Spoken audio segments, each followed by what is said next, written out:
agradecer o Fernando aí e dizer que sou muito fã, né? Assisto Largados e Pelados, Ah, que né? legal.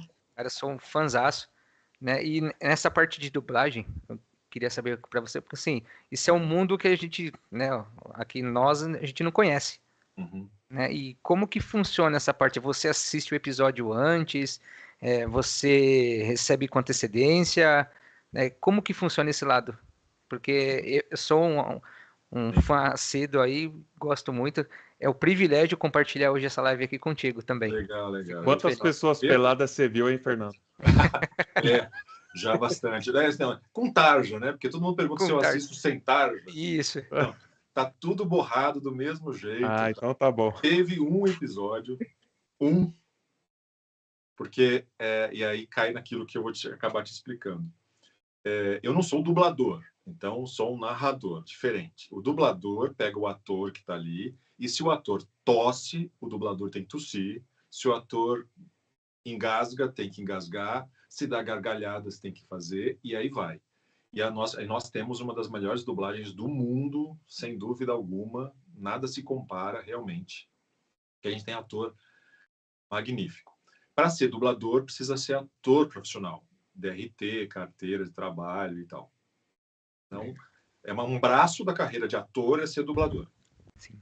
Não necessariamente, tem muitos aí que não começaram dessa forma. Começaram desde pequeno, fazendo vozes de criança, porque o pai levou, né, ou que conhecia alguém no estúdio. Então, tem muitos grandes dubladores que não necessariamente se formaram atores primeiro, mas fizeram dublagem desde pequeno e se tornaram excelentes dubladores e tão bons quanto. E aí depois, logicamente, se eu presto serviço como dublador durante muito tempo, eu posso pedir para o Ministério para receber o DRT de ator, porque eu fiz durante muito tempo algo que está impresso naquela profissão, entendeu? Sim. Então, voltando, eu sou narrador. E o processo é quase igual no seguinte sentido. Eu estou num aquário fechado, com o microfone na minha frente, um televisor na minha frente, para eu assistir o que está sendo, né, a cena. Uhum. Existe um time code na tela, e o mesmo time code está no texto traduzido que está na minha frente. Então, eu sei quando a minha fala vai acontecer. Eu olho para o vídeo, vejo, está lá, 0001, quando que é para entrar, não, aliás, 00010, e o operador controla isso na outra sala, que fica junto com um diretor, uma diretora. E eles estão assistindo junto com você e ouvindo o que você está fazendo. E aí eu olho para a tela, ele coloca 3 segundos antes, eu já olho o time code e já entro naquele time. E aí eu vou ouvir o original no fone de ouvido. E eu tenho que fazer junto com ele e terminar junto com ele. Entendi. Então eu não tenho lip sync, sincronismo labial, Uhum. porque não existe alguém ali falando, coisa que o dublador tem que fazer. Então isso é muito legal, porque quando eu falo de que os dubladores estão de parabéns mesmo, tem a ver com tudo isso que eu estou falando. Você ser ator, você às vezes se prepara, né? Minha irmã é atriz e tudo, e também já dublou. Você se prepara para o palco, né? Você se prepara para uma cena externa, você se prepara para fazer um filme. E dublagem, você não pode pular, gesticular, porque vai sair no microfone. Se o cara pula, se ele está usando uma jaqueta e faz assim, já vai sair a jaqueta fazendo barulho. Sim. Então ele tem que ser capaz de jogar aquela emoção toda num cubículo de 2 metros quadrados, no máximo ali, um microfone na frente e tal. E fazer tudo aquilo que a gente assiste nos filmes. Então, assim, eles realmente são fantásticos. Às vezes a interpretação da dublagem fica até melhor. E lembrando também que a dublagem, ela é algo que... Lembrando, tem gente que não sabe falar inglês. Sim. Tem gente que não enxerga. Então, assim, agrega, né? Então, assim, a dublagem, ela é importantíssima em várias questões. Lembrando também que a dublagem tem que ser uma adaptação. Então, assim, tem piada no inglês que a gente não vai saber nada, a gente não vai ter nem noção do que está sendo dito. Então, uma adaptação é importante nesse contexto. Tem coisas que tem que servir para nós, tem coisas que tem que ser dita que a gente tem que sacar o que é. Então, por isso que eu falo, mais uma vez, que a gente tem que bater palma para a dublagem brasileira. E aí, voltando, é tudo igual. Eu estou no mesmo estúdio que eles, 2 metros quadrados também, com o meu diretor e o técnico de áudio, né, que fica do outro lado. E aí eu tenho que fazer. Às vezes, como o inglês ele tem uma sonoridade diferente da nossa língua, do português, às vezes a gente tem que estar muito atento para não cair naquela sonoridade. Porque e outra coisa também, a mesma coisa sobre o Largados e Pelados em relação à adaptação de texto. Se eu tenho que começar com ele, terminar com ele, às vezes ele fala survivalist. Eu tenho que falar os sobrevivencialistas. Aí eu demoro 2 segundos a mais para falar aquela palavra. Aí ele já está lá na frente.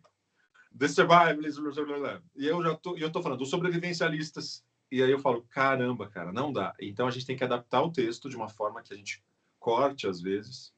Então às vezes eu falo os participantes.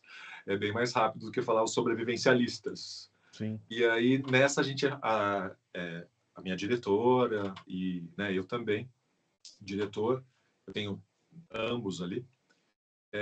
A gente adapta esse texto, adequa esse texto para poder fazer caber naquele lugar.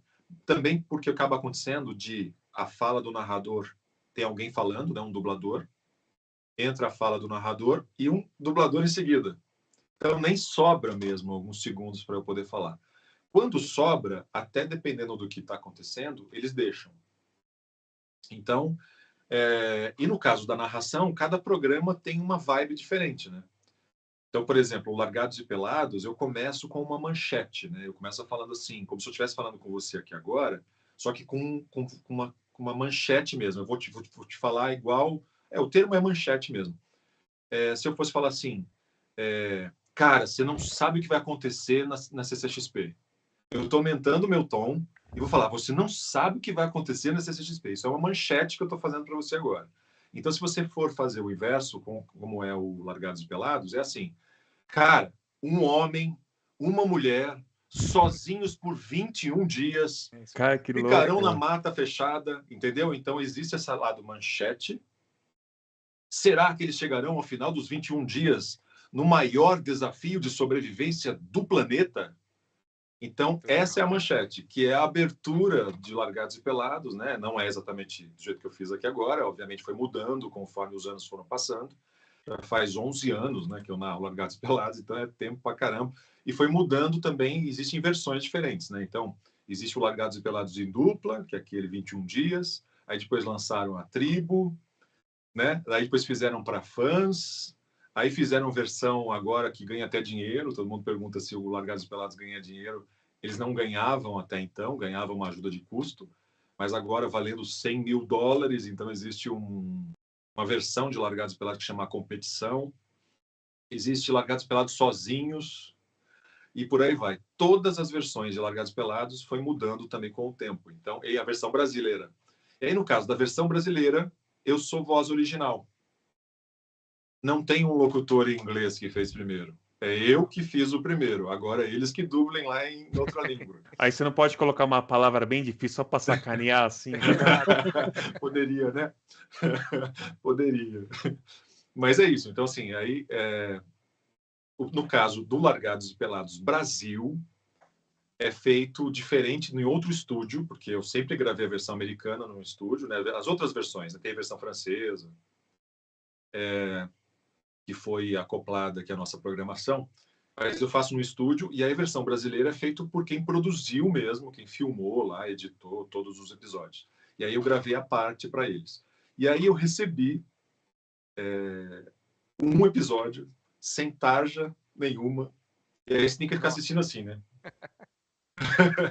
Não quero ver nada balançando ali, não.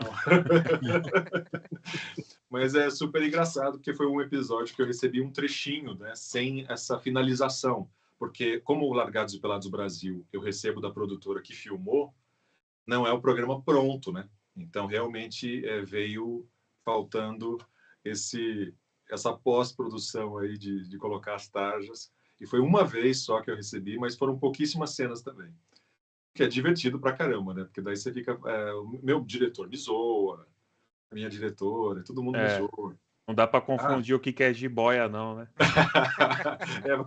Então todo mundo fala assim, você já entrou, já ficou pelado já para começar a gravação? Porque tem que entrar no clima, né? Tem que ficar já preparado. Eu sei quando